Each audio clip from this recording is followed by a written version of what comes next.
Yeah, I know. Yeah, a lot of people think that the overcharging here, and it is overcharging. I mean, it's incredible. The number of, I'm telling you, it would take her 15 minutes to recite, and that may have been a little long, 10 minutes to recite all the charges, all 6 cops. Some people think this is not a prosecution, this is a sacrifice. And that's essentially what the old codger that I heard on CNN was essentially saying. Hey, I'm not going to believe any of this till I see it in court. They just, all of this, all these charges, half of these charges aren't going to make it to court. They're just doing this to keep us off the street, is what he was saying. And that follows along with the idea that this might be a sacrifice, not a prosecution, that the city leaders are sitting in their closed boardrooms discussing what to do with it. Because, folks, it was just yesterday we were told that this report would not be made public. Remember that we were told that there was not going to be any information forthcoming. There was going to be a report issued, but they weren't going to release any of it. And that didn't sit well with the community. People started asking questions in the media. What do you mean you're going to issue the report, but you're not going to tell anybody what it is? People started getting nervous. Many people in authority said that the report was not going to be made public. That was just yesterday. We had a story on the front page of the Washington Post where a second prisoner in the van said they didn't see the cops do anything. It just looks like Freddie was bouncing around in there. Then that guy has asked for the record to be correct. He's, wait a minute. Headline of this story is he fears for his life. And he's recanting a bit. Now, hey, anybody says that I think Freddie was in there trying to kill himself, what kind of sense would that make? He's walking that back. But nevertheless, I mean, there's all kinds of stories just from yesterday that make what happened today curious. Independent Journalism Review. Baltimore Medical Examiner reveals a striking new detail about how Freddie Gray really died. And from the Independent Journalism Review story, while many have suggested that Freddie Gray's death was due to police negligence, the medical examiner didn't find any proof backing that narrative. That's yesterday. The Independent Journalism Review, reported by Channel 7 ABC News in Baltimore, the medical examiner didn't find any proof backing that narrative. Today we're told the medical examiner found evidence of homicide. So something happened overnight.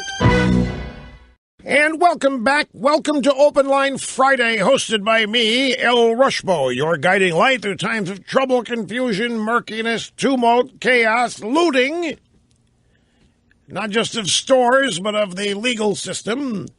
Isn't even the good times. Since it's Open Line Friday, we'll get the calls in the first hour of the program. And, I try to do that anyway. It rarely happens. But, I go in with the best of intentions at the outset of every program. 800-282-2882.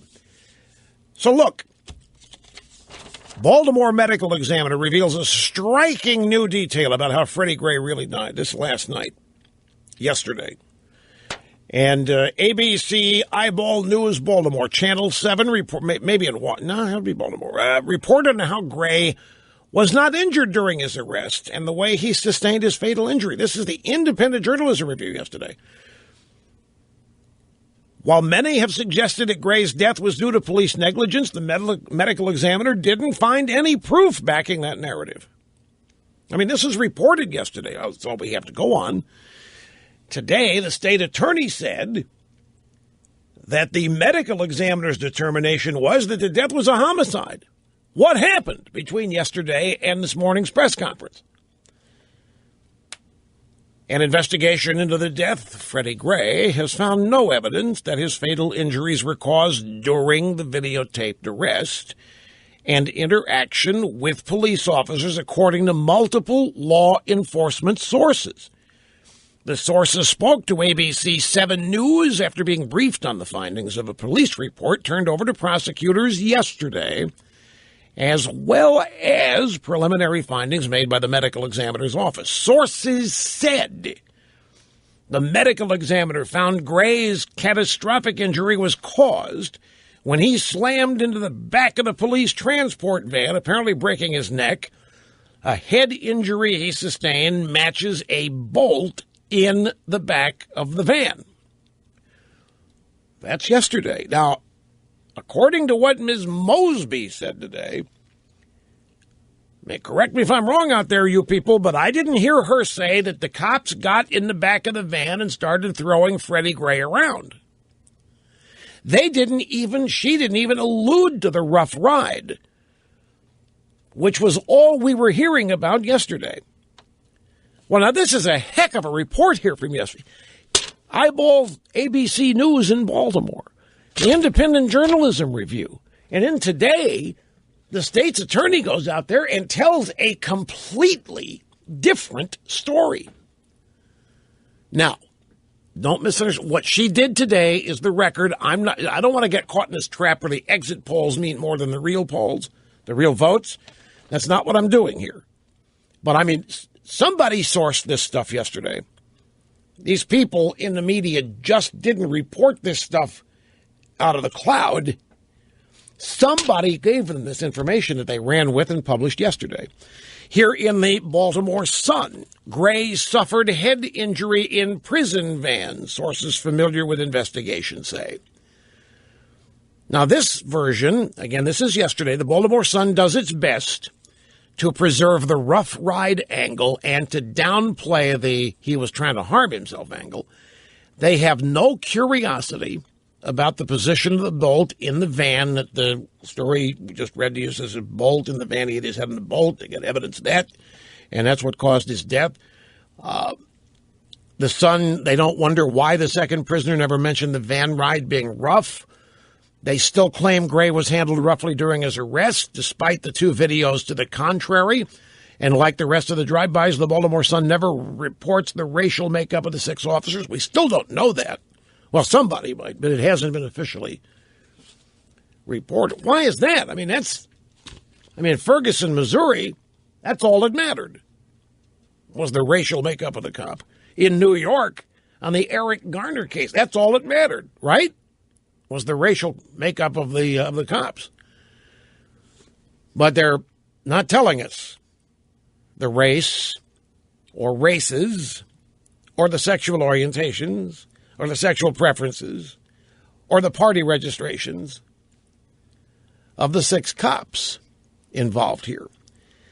So I'm just saying that it is an amazing flip to have all of this stuff reported yesterday and attributed to the medical examiner and sources high up in the police department to today.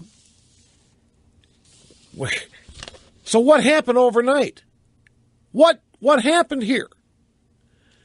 Let me share with you again audio soundbite number 4. This is what happened yesterday and overnight. We need the Justice Department to step in and take over policing in this country. In the 20th century, they had to fight states' rights to get the right to vote. We're going to have to fight states' rights in terms of closing down police cases. Police must be held accountable. Well, that's what happened. A Justice Brother showed up. Reverend Sharpton showed up and started shepherding the mayor through her press conferences. The Reverend Sharpton showed up and started shielding the mayor and advising the mayor on her press conferences. And the Reverend Sharpton shows up and basically says, we're going to have to fight states' rights in terms of closing down these police cases. The police must be held accountable. Sharpton comes into town and basically says, he starts talking about the need for a national takeover of policing in this country. Looks like, if you just put 2 and 2 together here, looks like something happened along those lines. Here is a brief list of charges announced by the state's attorney, Marilyn Mosby. Officer Caesar B. Goodson, Jr., charged with second-degree depraved murder, involuntary manslaughter, second-degree assault, 2 counts of manslaughter by vehicle, and misconduct in office. Officer William G. Porter, charged with involuntary manslaughter, second-degree assault, and misconduct in office. Lieutenant Brian W. Rice, charged with involuntary manslaughter, 2 counts of second-degree assault, 2 counts of misconduct in office, and false imprisonment. Officer Edward M. Nero, charged with 2 counts of second-degree assault, 2 counts of misconduct in office, and false imprisonment.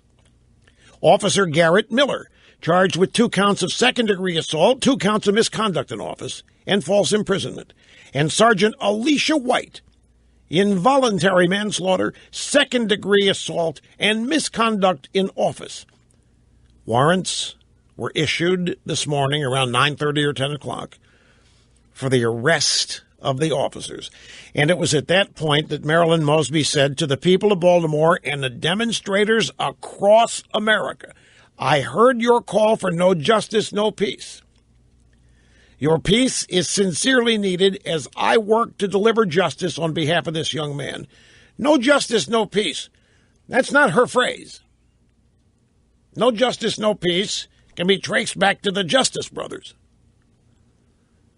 And I think actually the ownership of the phrase belongs to the Reverend Jackson and quickly appropriated by a fellow Justice brother, the Reverend Sharpton.